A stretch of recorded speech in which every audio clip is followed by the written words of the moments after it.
Ça peut être toi-même le doute qui est en toi. Tu ne crois pas. Tu pries, mais tu ne crois pas. Tu doutes toi-même. Ça, c'est un ennemi.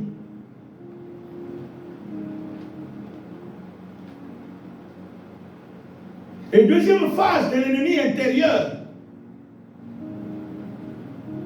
c'est ta propre famille. Les personnes qui te sont quoi? Proches. Néhémie, nous allons lire cela dans Jérémie chapitre 33, verset 3. La Bible dit quoi? Et puis Psaume 139, verset 23.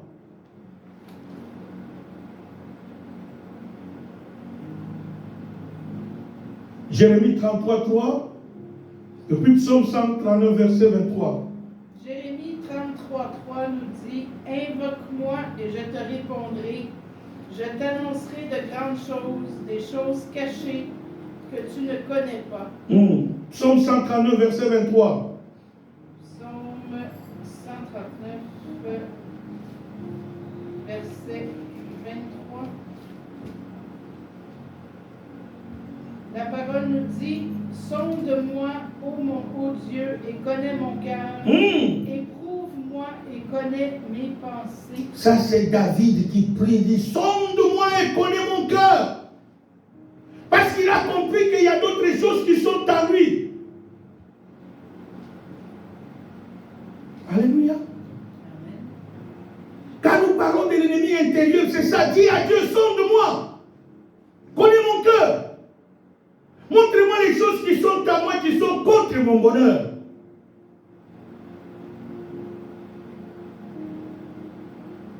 Bien-aimé, tu ne peux pas avoir la victoire sur l'ennemi extérieur si tu n'as pas la victoire sur l'ennemi intérieur, qui est toi-même. Parce que le diable se sert de notre intellect.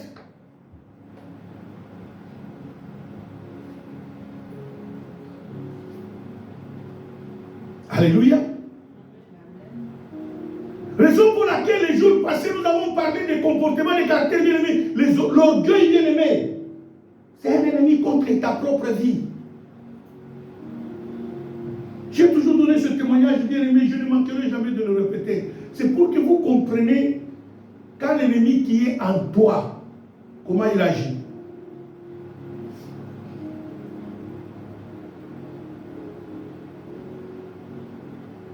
J'ai toujours donné ce témoignage. Ces sœurs-là m'ont suivi. Papa a prié pour moi pour le mariage. J'ai dit: maman, prier c'est bon. Est-ce que toi-même tu aimes le mariage? C'est ça la question. Or, dans sa tête, l'ennemi qui était là, c'était l'orgueil. Pour lui, il disait que non, comme dans le monde, je suis sorti avec des hommes riches, l'homme que je dois épouser, il doit être plus riche que ceux-là que je suis sorti avec. Alléluia. Or Dieu, l'homme qui lui a envoyé, le monsieur venait de partir à la retraite. Dites Amen. La maman regarde le frère et dit: d'où même mes amis vont se moquer de moi. Tu ne te maries pas pour les gens. Or, bien aimé, c'est Dieu qui a voulu montrer à notre sœur: tu ne maries pas l'argent, tu maries la créature de Dieu. Alléluia. La sœur a refusé. Et le frère a quitté Brazza, il est à la Pointe-Noire. Il a vu une maman, il dit: moi je suis divorcé. Je cherche une compagne avec laquelle on va commencer à discuter. Partager. Est-ce que tu es prêt d'embarquer avec moi dans cette aventure? La sœur dit que moi aussi je suis quoi? Divorcé. Avec mon âge là. Je cherche quelqu'un, un compagnon. Oh, que Dieu soit loué. Alléluia. Regardez le miracle de Dieu. Dès que nous avons prédoté la sœur, ça n'a pas fait 3 semaines, 2 semaines après, on a changé le gouvernement au pays. Et un frère du ministère fut nommé quoi? Ministre. Et ce frère vient nous voir pour nous demander des frères qu'il va prendre pour travailler dans son cabinet. Nous recommandons aussi ce frère-là. Et le frère fut nommé par celui qui est passé ministre comme directeur de quoi? Du cabinet. Alléluia. Amen. Et chose grave, le gouvernement aussi leur donne des moyens, les frais de fonctionnement. Le frère se retrouve avec une bonne Jeep Suzuki climatisée. Et avec l'argent qu'il a reçu, il a changé même sa garde-robe. D'où nous avons organisé le mariage au palais des congrès. La seule qui avait refusé là, en pleine fête de mariage, elle vient me suivre. Oh, tu ne m'avais pas bien présenté le frère.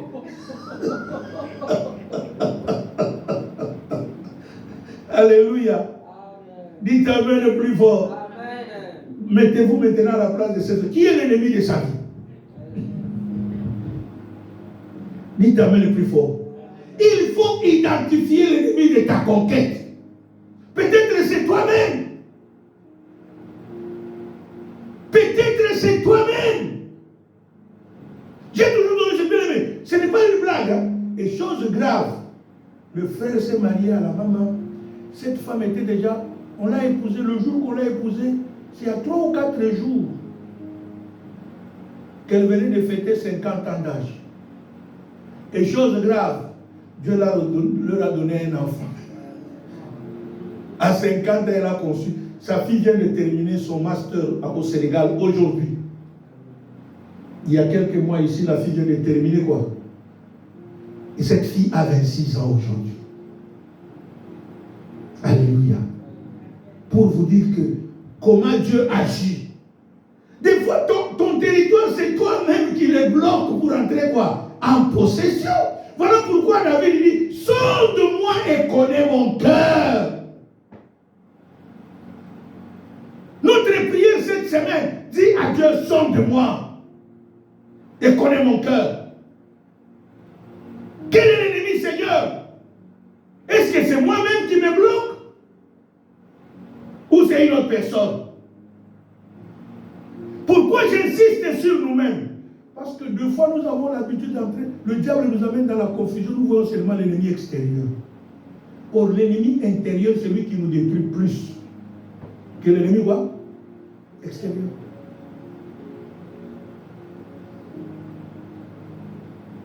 Alléluia. Premier point, identifier son territoire. 2e point, son ennemi. 3e point, chasser celui qui est assis sur toi. Quand tu l'identifies, c'est facile de le chasser. Néhémie chapitre 2, versets 19 à 20.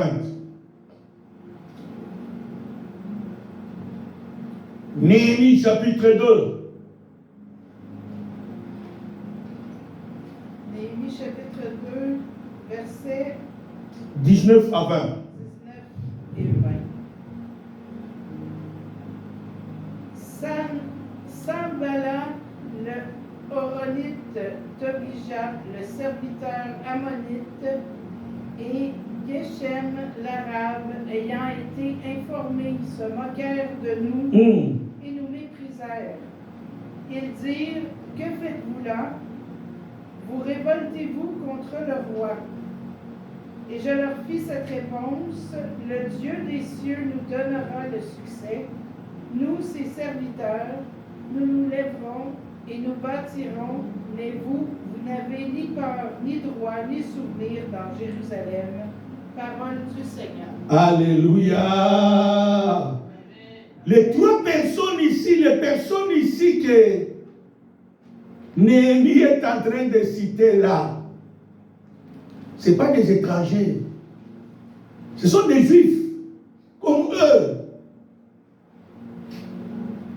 Mais qui étaient contre la construction de quoi? De Jérusalem. Contre la construction de la muraille. Et ils préféraient rester. Il dit non, nous avons déjà notre pain. Pour nous et nos enfants, ça nous suffit. Nous ne voulons pas entrer en contradictoire avec ce roi parce qu'il risque de venir encore nous arracher même le peu que nous avons.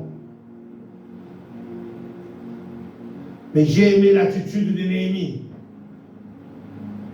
La Bible dit, quand appris qu'ils ont commencé à quoi? À reconstruire Jérusalem, à rebâtir la muraille.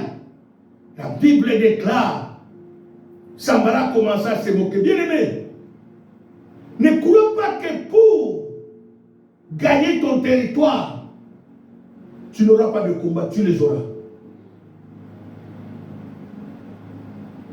C'est pour cela la semaine passée, nous avons terminé avec l'entourage toxique et quoi?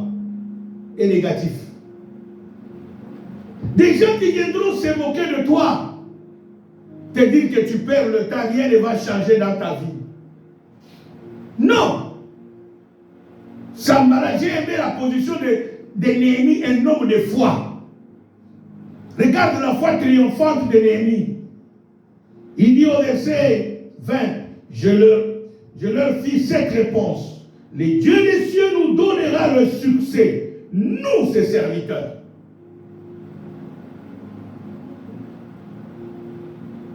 Quel que soit le temps que ça prendra, le Dieu des cieux nous donnera quoi? Hein? Le succès. Tu dois croire, ma soeur, mon frère. Quelle que soit l'adversité, tu dois chasser ce monsieur-là. Quelle que soit l'adversité, tu dois le chasser. Cette semaine, notre combat, c'est contre celui qui est assis sur toi. Qu'il soit la fatigue, tu dois le chasser. Il dit, nous nous lèverons et nous bâtirons. Mais vous n'avez ni part, ni droit, ni souvenir dans Jérusalem. Lis-moi Jérémie 4 pour terminer. 7 à 14. Jérémie 4,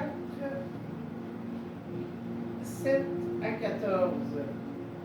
Mais Sanballat, Tobija, les Arabes, les Ammonites et les Adoniens furent très irrités en apprenant que la réparation des murs avançait et que les brèches commençaient à se fermer. Ils se liguèrent tous ensemble pour venir attaquer Jérusalem et lui causer du dommage. Nous priâmes notre Dieu et nous établîmes une garde jour et nuit pour nous défendre contre leurs attaques. Cependant, Judas disait, les forces manquent à ceux qui portent les fardeaux et les décombres sont considérables. Nous ne pourrons pas bâtir la muraille. Et nos ennemis disaient, ils ne sauront et ne verront rien jusqu'à ce que nous arrivions au milieu d'eux. Nous les tuerons et nous ferons ainsi cesser l'ouvrage. Or les Juifs qui habitaient près d'eux vinrent 10 fois nous avertir de tous les lieux d'où ils se rendaient vers nous. C'est pourquoi je plaçais dans les enfoncements derrière la muraille et sur des terrains secs le peuple par famille avec tous leurs épées, leurs lances et leurs arcs. Je regardais et m'étant levé, je dis aux grands, aux magistrats et au reste du peuple, ne les craignez pas. Souvenez-vous du Seigneur grand et redoutable et combattez pour vos frères, pour vos fils et vos filles, pour vos femmes, pour vos maisons. Parole du Seigneur. Alléluia. Ici, Néhémie donne encore courage au peuple qui voulait se lâcher. Il dit, ne suivez pas la ruse de nos ennemis. Ne suis pas la ruse de l'ennemi. Prends courage.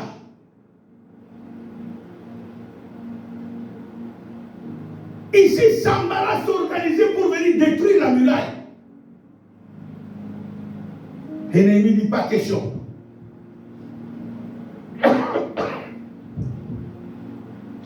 Néhémie dit pas question.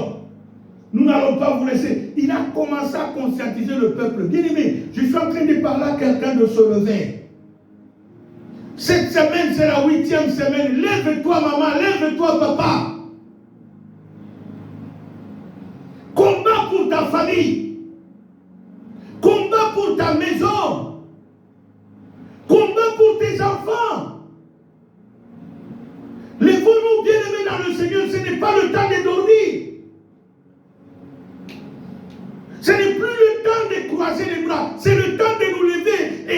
menacer celui qui est assis sur ton bonheur. De menacer celui qui est assis sur ton succès. Celui qui ne veut pas que la paix soit dans ta maison. Celui qui ne veut pas que tes affaires prospèrent. C'est le temps que tu dois t'élever.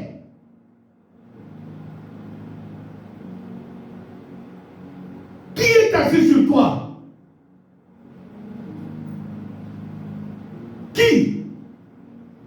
Quand l'ennemi a compris cela, il a dit à ses frères, réveillez-vous. Combattez pour vos familles. Combattez pour vos frères, vos soeurs, vos filles et vos fils.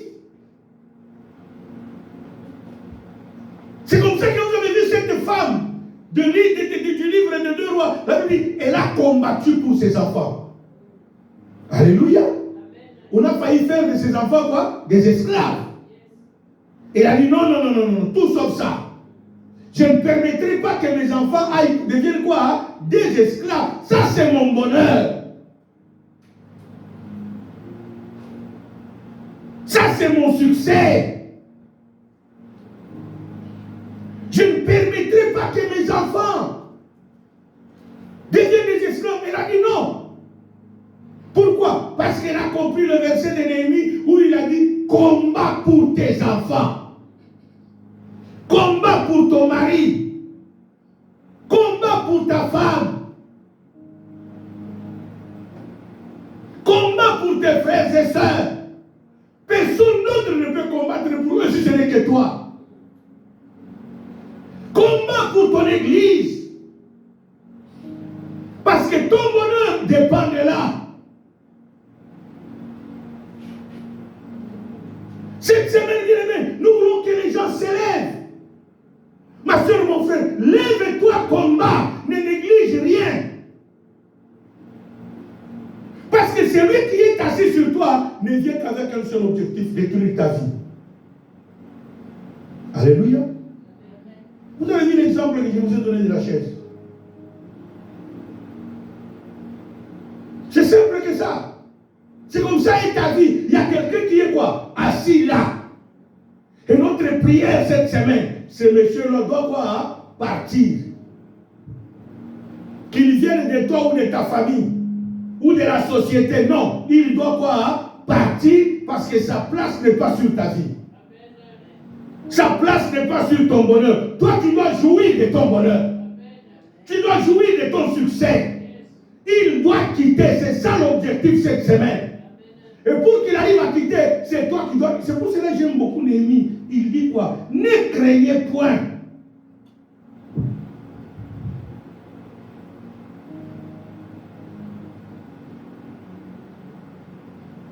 Néhémie a dit quelque chose, bien aimé.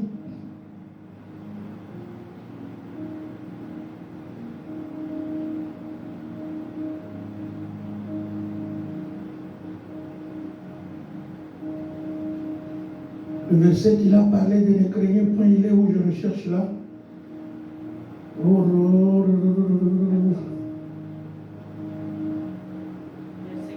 Verset 14. Il dit, ne les craignez pas. Souvenez-vous du Seigneur grand et redoutable. En d'autres termes, il dit, souvenez-vous du Dieu que nous avons. C'est un Dieu grand et quoi? Hein? Devant lequel personne ne peut résister devant lui. C'est un Dieu vivant, bien-aimé. Il est poussé à croire. Il est poussé à ne pas faillir. Il dit non, prenez courage. Le Dieu que nous avons, c'est un Dieu vivant et puissant. Ce soir, je suis venu dire à quelqu'un, lève-toi. Malgré le nombre de siècles, le nombre d'années que tu as fait dans ce problème, le Dieu que nous prions, c'est un Dieu redoutable. Que Dieu bénisse sa parole.